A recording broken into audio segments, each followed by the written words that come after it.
Welcome to She Shot. Tonight, a St Kilda Film Festival special. 3 women filmmakers and 1 writer from an online platform will be in the studio with us. But first up, we have Rach Moores-Chandry from The Hunter. Welcome. Thank you. Hunter looks amazing. The production value is really high. Tell me a little bit about how you got involved with that. So I came on with Hunter in production stage as one of the producers, and at that stage they'd done such a fantastic job of all their pre-production that it was so organised, and it's a crew that they'd worked with mostly about 80% before, and so it was pretty streamlined the whole way, and staying on top of budget and time restraints and things just allowed it to show how good it could be. And working with Dylan Pearce, who's the cinematographer, we don't know how he did that for what the budget was.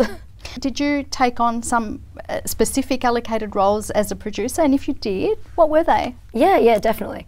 In production, I had a smaller role because I was working on a different film at the same time, which was tricky. Yep. But I took on the role as marketing manager, so handling the festival circuit along with my other co-producer, Dave Pratico, who was the most hands-on in production. How long was your shoot? The shoot was about 8 days, give or take, 1 in contingency. Tell me about your locations. So most of our locations were based around the peninsula area.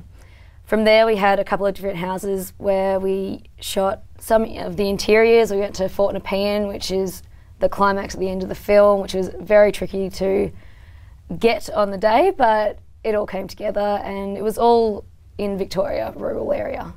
Hunter is also travelling to Cannes. Yes, it is. It's going to be in the Short Film Corner section in May, and then we'll have its actual Australian premiere at St Kilda. Are any of the producers going to Cannes for this? No, we tried to get, because we've got a unique situation where there's multiple producers and multiple directors, we tried to get everyone over there, but the funding that we wanted didn't actually come through, and it was just going to be too expensive for us. So unfortunately, no. There's always the next film. But tell me, what was the budget like? You don't have to give me figures, but how did you come up in raising the funds? How did you do that? I don't think I can actually answer this question. Okay, that's all right. Which other festivals is Hunter going to be in, do you think? So far it's been accepted to Ferrara Film Festival in Italy, also Milan Online. It's also done Q-Fest, which is an LGBT community festival in New Jersey in the US. And we're really aiming for top tier and international, and hopefully going to ride the wave back to Australia. St Kilda was just luck of the draw. Well done. What attracted you to this film? Well, I'd worked with Phil Klimek, who's one of the directors and wrote it, on his film last year that was also in St Kilda. And so he asked me to come aboard for production, and I read the script, and you can't not do that film as soon as you read the script. It was just, for what a 20-minute film is, it's incredible. Oh, absolutely, absolutely. I thought I was watching a Hollywood film, so you all did a really good job on that. Well done. Thank you. Yeah. It's a very, very hard-working crew and cast. Sure. But it all paid off. You're working on a feature at the moment. Yes. Tell us a little bit about that. So at the moment it's in very early script stages, but it's with Phil, who wrote it again, and it's being directed by the same directors as Hunter, and it's being co-produced by myself and Dave, who is the other producer of Hunter as well. So it is going to be an Australian action thriller again, but we're going to go for a feature, and hopefully it's going to be a great Australian film, but I can't give too much away about the storyline as yet. Let's have a look at a few clips from Hunter. Sure. People fear us. Even those with good intent never lose faith.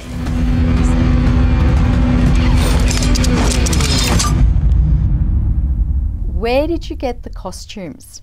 Yeah, so that was actually the director's good friend, who was just insanely good at putting these together, and the soldiers actually had to get drilled into their vests, and there was lights that came out of them. It was all homemade. They had, really? They had lights coming off here and that was CGI. Oh, that was CGI. Or special effects, rather.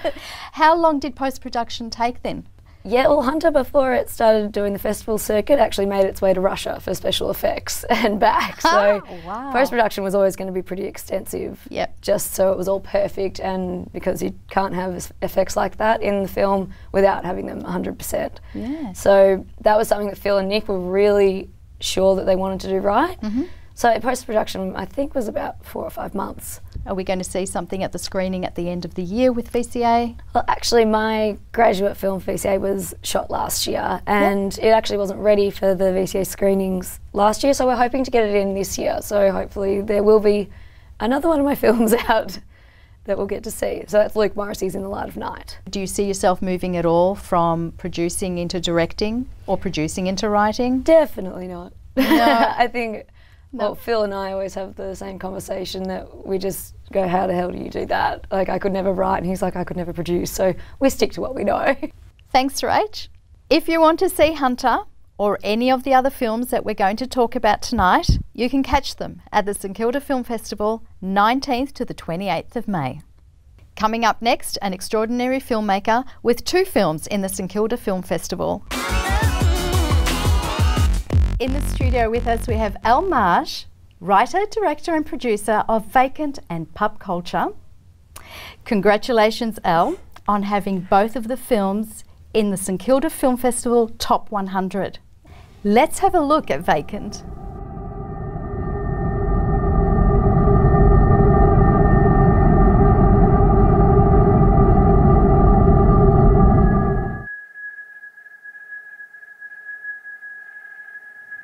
That was great. I can't wait to see more. Thanks.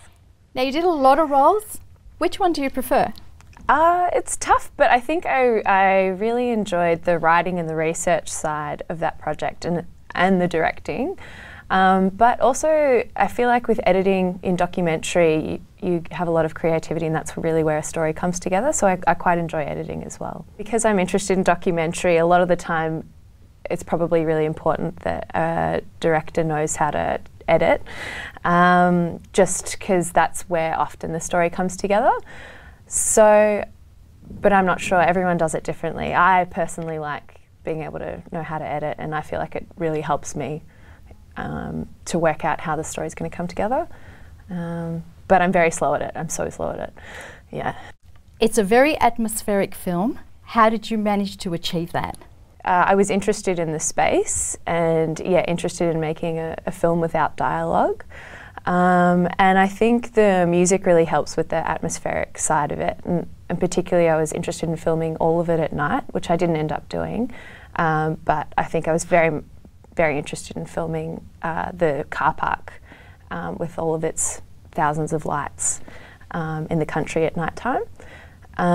But yeah, I think the music does help it, give it that feel. We did a lot of field recordings out in the space and then turned that into the score. So what you've done is you've taken the everyday notion of a car park, the airport car park in Melbourne, and you've turned it into a film that looks completely different visually to what we're used to. For me, it's a space that I find quite interesting, and because it's kind of in the middle of the country, but it's so big and industrial in many ways. But I guess the reason I wanted to make the film was to find an example that makes us kind of question our reliance on cars. And I think looking at Australia's largest car park was one way to kind of explore that concept. Pup Culture is a different type of film. You've gone from cars to dogs. Pup Culture, that was just a really fun one for uni.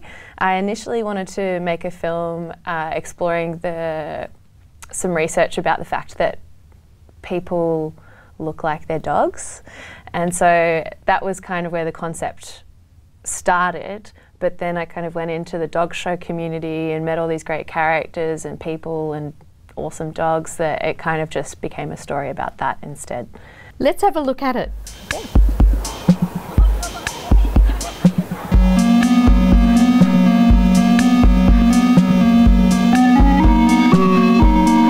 Well, I can't wait to see it.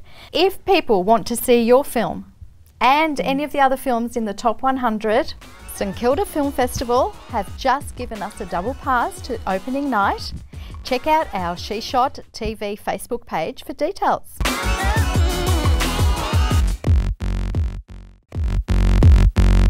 Welcome back.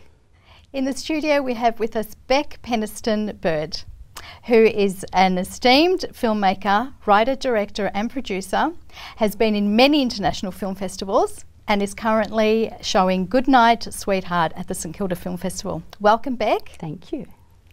I'd like to know a little bit about your relationship with Beth King. Beth King is the screenwriter Yes. of Goodnight Sweetheart. I first met Beth actually on my previous short film Summer Suit, and she kindly fulfilled 2 crew roles in that film, which was a self-funded short. And because she'd been really helpful, I just said to her, you know, I'd love to read your work as a courtesy. And I read a couple of her feature screenplays and felt like she had a really great sense for character.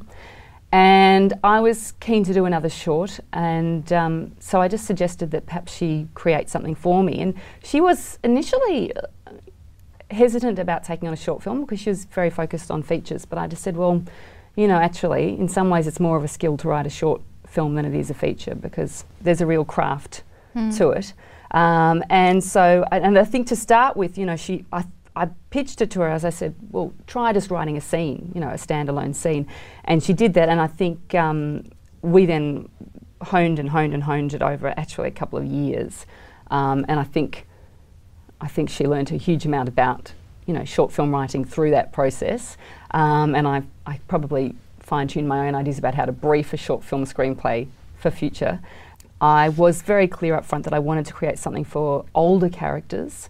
And I was really interested in sort of high-stakes situation, life and death, maybe something illegal, and also some kind of sense of mischief. I really wanted to find a way to explore a world and characters who are in their later years but aren't grannies, you know. And I feel like so often, particularly in short filmmaking, perhaps because a lot of short films are made by students, they're often, to me, they feel a little bit two-dimensional. How did you feel working with the older actors? Well, I loved working with the older actors. They're not as old as they look because we aged them considerably. You know, our incredible makeup artist, Olivia Steele, painted their hands and their necks as well as their faces to age them. So we aged them each about 10 years. But Gillian Jones and Jack Charles are masters of their craft. So, I mean, it's a real privilege to work with actors like that. And we did quite a bit of improv during rehearsal. So although we had a really good script, we then took the sort of the bones of that script and found our own dialogue, found a lot of the dialogue during the rehearsal process. And they're very method. And, you know, Jack was able to draw quite a lot from his own experience because there are themes of suicide and loss of hope, and that was something that he could really relate to in his own life, having lived a very colourful and complicated life. And Gillian is, well, she's just an incredible actress. She's incredibly underutilised by our film industry, actually. What is the secret of directing really experienced actors?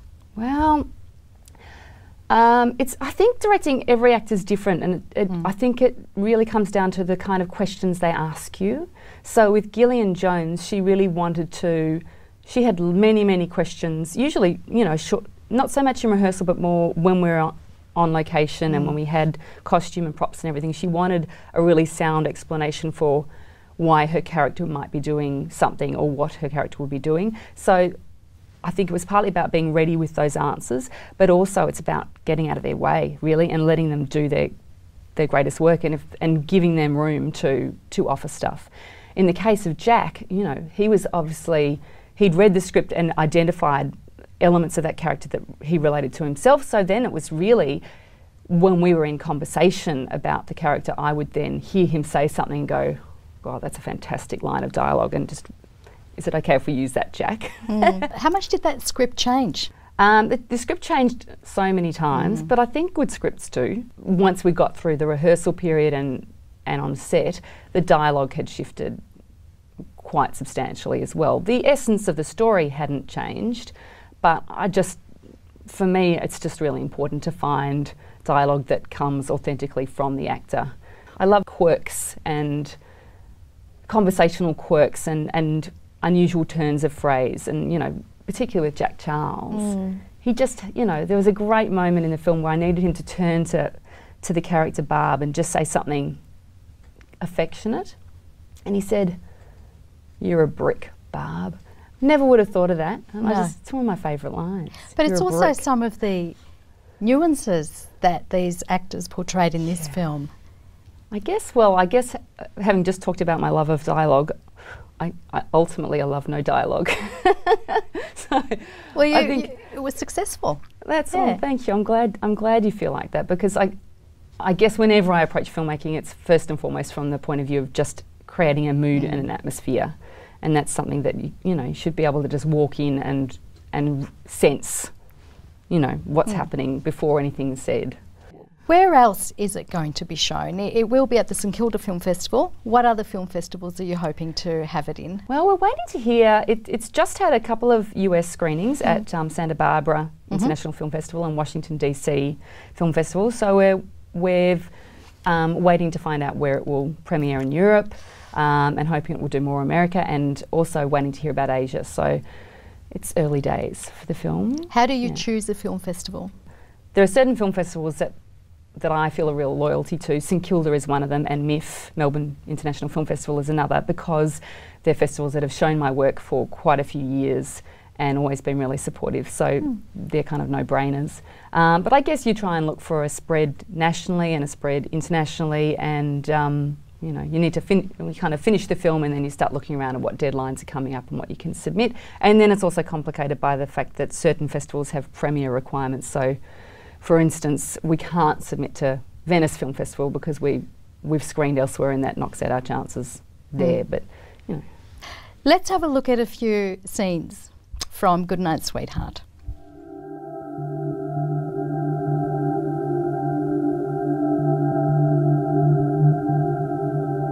To bugger everything to ask you, Barb, I know.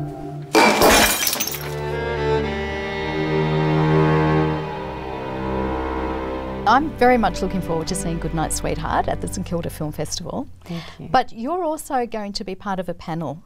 Tell us a little bit about that. Yeah, the Australian Directors Guild has organised a panel, as they do every year at St Kilda, and happily I'm talking with two other fabulous women filmmakers, Billy Pleffer and Corrie Chen. The three of us all went through the Melbourne Film Festival Accelerator program together a couple of years ago, and we've each done a Screen Australia funded short since then, and it's being moderated by Grant Skikluna, who's just released his first feature, Downriver. That's on Monday, the 23rd of May at 6:30 p.m. at St Kilda Town Hall. Thanks, Beck. Also at the St Kilda Film Festival, Women in Film and Television Victoria will be co-hosting an encore screening of 4 women filmmakers and a panel discussion moderated by the producer of The Dressmaker, Sue Maslin, May the 24th at 6:30 at the Forum. It will be on a first-come, first-served basis, so try and get in early to be able to secure a seat. And it's free. See you then.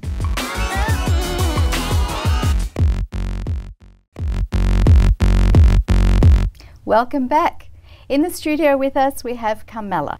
Tell us a little bit about We Are Moving Stories. It's a new online platform, and what we do is we broadcast, we embrace, but also we promote your work. You aim for 50% of these new voices More. to be women. Oh, it's more than 50? Yeah, What- 50% plus. 50% plus. Yes. Why are you aiming for that? If you do a call for more than 50% of women's contribution, more women will actually naturally and inevitably apply. One thing that I'm aiming for at the moment, we've got about 70 filmmakers and films on the platform. Yep. So basically driving to 100. One thing that I really need to emphasise is that we're open door. There are no gatekeepers. How important are film festivals to a filmmaker's success? I think they're very, very important, but at the moment there are over 3,900 film festivals in the whole world. It's actually incredible. Yeah. And what I'd like to ask is, well, what's so different about each one? In We Are Moving Stories, we are going to profile I think it's a very unique film festival called the Bentonville Film Festival, set up by Gina Davis, who starred in Thelma and Louise. And this is only its second year. It's in Arkansas. Why I think that one is different is that they have, say, 34 films, both drama and documentary in competition. The 3 prize winners have guaranteed distribution. Why is it in Bentonville? It's actually the home of Walmart. The winning films have guaranteed distribution in Walmart all across the states. Monetising a film and having it make some money at the end of it is clearly very, very important for filmmakers. I think it's good to start a conversation with film festivals. I'm very interested in doing that via the platform. That's not the only thing we do. Nowadays you just go online and see, well, what's out there? What have people made? What's premiering? Are there films by women that look very interesting? Oh, okay, so that's being shown there. Perhaps it can be shown in another film festival. Now I think there's so much more discussion about the lack of women's participation in the film world. So, and I think let's try to actually sit down and, you know, think of ways of moving beyond that on a very practical level as well. Thank you so much for being with us here this evening. I look forward to reading a lot more of the writing that's going to go up on your platform. Thank you very much, Stella. That's the end of our St Kilda Film Festival special. See you on the red carpet. Check out our Facebook page. I'm Stella Dimadis for She Shot TV. Good night.